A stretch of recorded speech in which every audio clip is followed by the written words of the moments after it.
बे समाव मोनसे दुखुनांथाव रादाब गंसे बासआ हाजोनिफ्राय गोग्लैनानै गोबां सुबुंफोरनि जिउ खहा। नंगौ, गंसे बासआ हाजोनिफ्राय गोग्लैनानै 124 सुबुंनि जिउ खहा आरो 135निबो बांसिन सुबुंफोरा गोब्राब जोखोम। बे गिख्रंथाव जाथाया जादों थांनाय 11 मे खालि श्रीलंकानि मिरुआरि ओनसोलाव। मिथिनो मोननाय बादिब्ला श्रीलंकानि मिरुआरि ओनसोलाव 175 दावबायारिफोर गाखोनाय गंसे सरकारि बासआ हाजो साजों थानाय लामानिफ्राय गोग्लैदोंमोन। बासआ कटमेलनि मोनसे हाजोआरि ओनसोलजों दावबायलांगासिनो दंमोन। बे समावनो सालायगिरिया आगखि फारसे गिदिंनो नाजानायाव 100 मिटार गाहायाव गोग्लैदोंमोन, जेराव 124 सुबुंनि जिउ खहा जायो आरो 135निबो बांसिन सुबुंफोरा जोखोम जायो। सुलुङा फोरमायनाय बादिब्ला बासआव 175 दावबायारिफोर दंमोन आरो खोलायारि धोरोमारि दावबायग्रा नोगोर कटागामानिफ्राय सा-सोनाब फारसे थानाय कुरुनेगालासिम दावबायदोंमोन। मख'नो गोनांदि बे गिख्रंथाव जाब्रबथायाव 135निबो बांसिन सुबुंफोरा जोखोम जायो।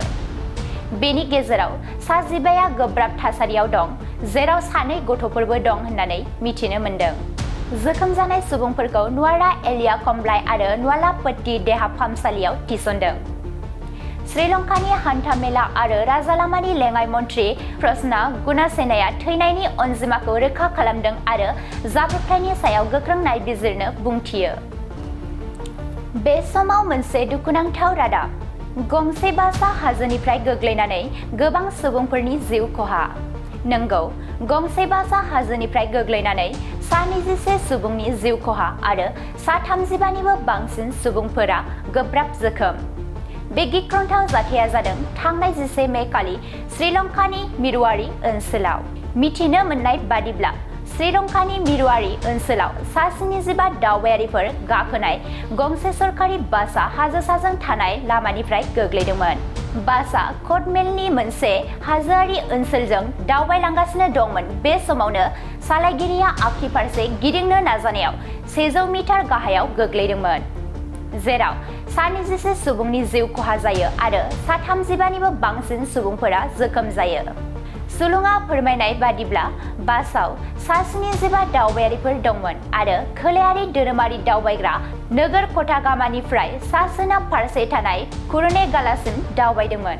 मख'नो गोनांदि बे गिख्रंथाव जाब्रबथायाव 135निबो बांसिन सुबुंफोरा जोखोम जायो। बेनि गेजेराव 115आ गोब्राब थासारियाव दं, जेराव 2 गथ'फोरबो दं होननानै मिथिनो मोन्दों। जोखोम जानाय सुबुंफोरखौ नुवारा एलिया कम्बलाई आरो नुवालापट्टी देहा फाहामसालियाव थिसनदों।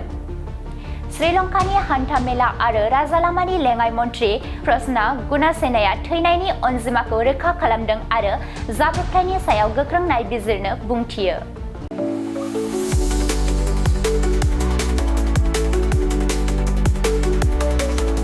क'क्राझारनि CITआव मुं थिसननो गोसो जानाय फरायसाफोरनि थाखाय मोनसे गोजोनथाव रादाब। सेन्ट्रेल इनस्टिट्युट अफ टेक्न'लजि क'क्राझारआ 2025-2026 सोलोंथाइ बोसोरनि थाखाय मुं थिसननायनि एन्ट्रेन्स एग्जाम खुंनो थांगासिनो दङ। Diploma, BTech, MTech, bachelor and master of design आरो PhD नि थाखाय एन्ट्रेन्स एग्जाम खुंनाय जागोन। डिप्ल'मा प्रग्रामाव दङ CE, CSE, ECE, FPT, CAI आरो AMT। BTech प्रग्रामाव दङ CE, CSE, ECE, FET आरो IE। MTech प्रग्रामाव दङ WRH, CSE, FET आरो GET। बेचेलर अफ डिजाइन आरो मास्टार अफ डिजाइनआव दङ MCD आरो PhD नि थाखाय CE, CSE, ECE, FET, IE, ME, physics, mathematics, chemistry आरो HSS। बे समाव अनलाइन आर'जलाइ लानाया सोलिगासिनो दङ आरो बियो फैगौ 31 मेसिम थागोन।